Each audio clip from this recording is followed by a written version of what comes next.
حقد و تحریک بلوچستان کے زیر اہتمام مولانا ہدایت الرحمان بلوچ کی سربراہی میں ماہی گیر جرگہ ڈوریا چاپڑا میں منعقد ہوا۔ جرگے میں ماہی گیروں نے مقامیوں کے استحصال اور مقامی ماہی گیروں کی اقلیت میں تبدیل ہونے، نان و شبینہ کے محتاج ہونے سے متعلق اپنے خدشات کا اظہار کیا۔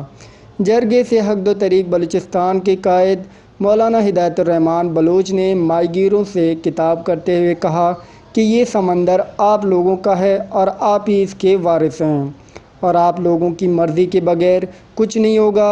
جرگے کے اختتام پر ماہی گیروں پر مشتمل ایک کمیٹی تشکیل دی گئی جو مولانا ہدایت الرحمان بلوچ کی سربراہی میں مختلف اداروں سے ملاقات کرے گا۔ اگر معاملہ حل نہیں ہوا تو سمندر بند کر کے مکمل احتجاج کیا جائے گا۔ جرگے میں حقد و تحریک کے مرکزی چیئرمین حسین واڈیلا، ماہی گیر سکریٹری ساجد امیتان، سماجی رہنما ملا عبدالباقی اور لال بخش نے بھی خطاب کیا۔